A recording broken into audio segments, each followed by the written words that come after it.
Star hospital సుఖీభవకు తిరిగి స్వాగతం. Angioplasty అందుబాటులోకి రావడంతో గుండె రక్తనాళాల్లో పూడికలను తొలగించడం ఇప్పుడు చాలా తేలిగ్గా మారిపోయింది. బెలూన్ను పంపించి ఉబ్బించడం ద్వారా పూడికలను ఇట్టే తొలగించి ఆపై స్టెంట్ వేయడం సాధ్యపడుతోంది. అయితే కొన్నిసార్లు ఈ యాంజియోప్లాస్టీ చేయడం కూడా చాలా సంక్లిష్టంగా మారుతోంది. గుండెపోటు తీవ్రత బాగా ఎక్కువగా ఉన్నప్పుడు, గుండె పనితీరు బాగా మందగించినప్పుడు, ఒకటికి మించి బ్లాక్లు ఉన్నప్పుడు హై రిస్క్ యాంజియోప్లాస్టీ చేయాల్సి వస్తోంది. హై రిస్క్ యాంజియోప్లాస్టీ గురించిన పూర్తి వివరాల్ని డాక్టర్ని అడిగి ఇప్పుడు తెలుసుకుందాం.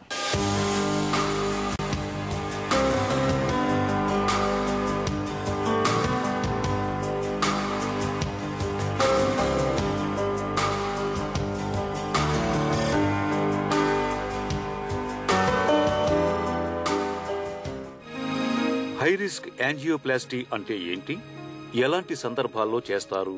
ఇప్పుడు ఎవరైనా పేషెంట్ అక్యూట్గా హార్ట్ అటాక్ తోటి వచ్చారనుకోండి, అంటే హార్ట్ అటాక్ వచ్చి బీపీ అది అన్స్టేబుల్గా ఉన్నప్పుడు అటువంటి పేషెంట్స్లో ఇమీడియట్గా యాంజియోప్లాస్టీ చేయడంలో కొంత రిస్క్ ఎక్కువ ఉంటుందన్నమాట.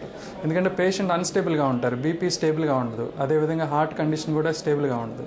సో ఇటువంటి అండ్ రెండోదేమో హార్ట్ బ్లడ్ సర్క్యులేషన్లో ఈ బ్లాకేజ్తో పాటు క్లాట్స్ అనేవి కూడా ఎక్కువ ఉంటాయి అన్నమాట. సో ఇట్లాంటి అన్స్టేబుల్ పేషెంట్స్లో క్లాట్స్ అవి ఎక్కువ ఉన్నప్పుడు హార్ట్ అటాక్ నడుస్తుండగా యాంజియోప్లాస్టీ చేసేదానిలో మామూలుగా స్టేబుల్గా ఉన్న పేషెంట్లో యాంజియోప్లాస్టీ చేసేదానికంటే ఎక్కువ రిస్క్ ఉంటుందన్నమాట. సో ఇలాగ హార్ట్ అటాక్ ప్రైమరీ యాంజియోప్లాస్టీ అంటాం, అంటే హార్ట్ అటాక్ వస్తున్న పేషెంట్లో యాంజియోప్లాస్టీ చేయటం, దీనిలో కొంచెం రిస్క్ ఎక్కువ ఉంటుంది. అదేవిధంగా ఇప్పుడు హార్ట్ నార్మల్ ఫంక్షనింగ్ కాకుండా పంపింగ్ అది బాగా తగ్గిన వాళ్ళల్లో, అంటే అంతకుముందు వచ్చిన హార్ట్ అటాక్స్ వల్ల హార్ట్ పంపింగ్ కనుక తక్కువ ఉంటే, ఇట్లా తక్కువ ఉన్న వాళ్ళలో కూడా యాంజియోప్లాస్టీ చేసే టైంలో మామూలు కంటే కొంచెం ఎక్కువ రిస్క్ ఉంటుందన్నమాట.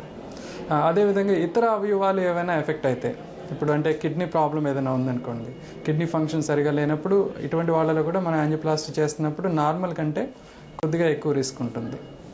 లేదా మిగతా ఇతర అవయవాలు, అంటే కిడ్నీ అని కాకుండా ఊపిరితిత్తులు సరిగా పనిచేయకపోయినా, లివర్ సరిగా పనిచేయకపోయినా, ఇట్లాంటి వాళ్ళలో యాంజియోప్లాస్టీ చేసేటప్పుడు రిస్క్ ఎక్కువ ఉంటుంది. ఇవన్నీ ఒక కారణాలు, అంటే పేషెంట్ కండిషన్ బట్టి యాంజియోప్లాస్టీ రిస్క్ అనేది ఇటువంటి వారిలో ఎక్కువ ఉంటుంది. సో అదేవిధంగా ఒక్కోసారి పేషెంట్ ఓవరాల్ కండిషన్ బాగానే ఉంటుంది, అంటే చాలా స్టేబుల్గా ఉంటారు, బ్లడ్ ప్రెషర్ నార్మల్గా ఉంటుంది, హార్ట్ పంపింగ్ బాగుంటుంది, మిగతా అవయవాలన్నీ బాగానే ఉంటాయి. కాకపోతే లోపల హార్ట్ బ్లడ్ సర్క్యులేషన్లో ఉన్న బ్లాక్ ఒక్కొక్కసారి కాంప్లెక్స్గా ఉండొచ్చు అనమాట. అంటే ఇప్పుడు బాగా ఎక్కువ కాల్షియం ఉండి బాగా గట్టిపడిపోయింది అనుకోండి, లేదా బాగా పొడవుగా, అంటే బ్లాకేజ్ అనేది కొద్ది ఏరియాలో ఉండొచ్చు లేదా పొడవుగా ఉండొచ్చు. సో ఇట్లాగా లాంగ్ సెగ్మెంట్ బ్లాకేజ్ ఉన్నప్పుడు, అది కూడా రక్తనాళం బాగా మెలికలు తిరిగి ఉన్నప్పుడు, అండ్ మల్టిపుల్ రక్తనాళాల్లో బ్లాక్స్ ఉన్నప్పుడు, ఇట్లాంటి వాళ్ళలో యాంజియోప్లాస్టీలో చేసేటప్పుడు మామూలు కంటే కూడా కొద్దిగా ఎక్కువ రిస్క్ ఉంటుందన్నమాట. సో ఇట్లా ఈ కారణాల వల్ల రిస్క్ అనేది ఎక్కువ ఉన్నప్పుడు వీటిని హై రిస్క్ యాంజియోప్లాస్టీ అని అంటుంటాం. హై రిస్క్ యాంజియోప్లాస్టీ విధానం ఎలా ఉంటుంది? ఇప్పుడు యాంజియోప్లాస్టీ చేసే విధానం ఒకలాగానే ఉంటుందండి. ఇప్పుడు మామూలుగా యాంజియోప్లాస్టీలో ఏం చేస్తామంటే, చేతిలోని రక్తనాళం ద్వారా కానీ లేదా తొడలోని రక్తనాళం ద్వారా కానీ ఒక సన్నటి బెలూన్ని హార్ట్ వరకు పంపించి బ్లాకేజ్ ఎక్కడుందో అక్కడ ఆ బెలూన్ పెట్టి ఆ బెలూన్ ఉబ్బించడం ద్వారా బ్లాక్ని క్లియర్ చేస్తుంటాం. దాన్ని యాంజియోప్లాస్టీ అంటాం. సో అది నార్మల్ రిస్క్ యాంజియోప్లాస్టీ అయినా హై రిస్క్ యాంజియోప్లాస్టీ అయినా ఆ ప్రొసీజర్ చేసే విధానం ఒకలాగే ఉంటుంది. కాకపోతే ఇలాగా హై రిస్క్, అంటే మిగతా హై రిస్క్ క్యారెక్టరిస్టిక్స్ ఉన్నప్పుడు నార్మల్గా చేసే యాంజియోప్లాస్టీ కంటే కొంచెం ఎక్కువ జాగ్రత్తలు తీసుకోవాల్సి ఉంటుంది.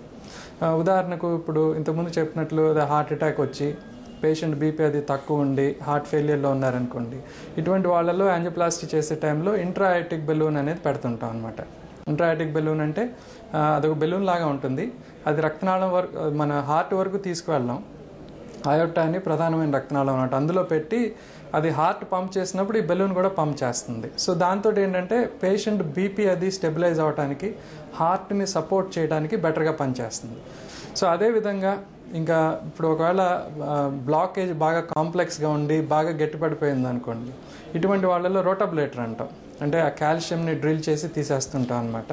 సో ఇట్లా అడిషనల్ పరికరాలు, అంటే రోటాబ్లేటర్ వాడటం, లేదా అక్కడ బాగా బ్లడ్ క్లాట్స్ ఎక్కువ ఉన్నాయనుకోండి, అంటే మనం యాంజియోప్లాస్టీ చేసే దగ్గర ఆ బ్లాకేజ్ దగ్గర బాగా బ్లడ్ క్లాట్స్ ఎక్కువ ఉండి దానివల్ల రిస్క్ ఎక్కువ ఉంటుంది అని అనుకున్నప్పుడు అటువంటి వాళ్ళలో ఆ బ్లడ్ క్లాట్స్ కరిగించడానికి కొన్ని మందులు ఉంటాయి, ఆ మందులు ఇవ్వటం, ఇటువంటి జాగ్రత్తలు కొన్ని ఎక్స్ట్రాగా తీసుకోవాల్సి ఉంటుంది. హై రిస్క్ యాంజియోప్లాస్టీ విధానంలో డాక్టర్ల నైపుణ్యత ఎందుకు కీలకం? ఇప్పుడు మామూలుగా యాంజియోప్లాస్టీ అనేది చాలా తక్కువ రిస్క్ ఉంటుంది. బట్ బాగా ఎక్కువ రిస్క్ ఉన్న కేసులు, బాగా కాంప్లెక్స్ కేసులు అయినప్పుడు అంటే చేసే డాక్టర్ గారికి ఎంత ఎక్స్పీరియన్స్ ఉంటుంది, అంతకుముందు ఎన్ని కేసులు చేస్తుంటారు అలాంటివి అనే దాని వలన కూడా అవుట్కమ్ అనేది ఆధారపడి ఉంటుంది. సో ఎక్కువ ఎక్స్పీరియన్స్ ఉన్న వాళ్ళు, రెగ్యులర్గా యాంజియోప్లాస్టీస్ చేసేవాళ్ళు, ఎస్పెషల్లీ ఇలా హై రిస్క్ యాంజియోప్లాస్టీస్ చేసేవాళ్ళు, ఇటువంటి వాళ్ళు చేసే యాంజియోప్లాస్టీలో జనరల్లీ రిస్క్ అనేది తగ్గుతూ ఉంటుంది అనమాట. High risk angioplasty success rate ఎలా ఉంటుంది?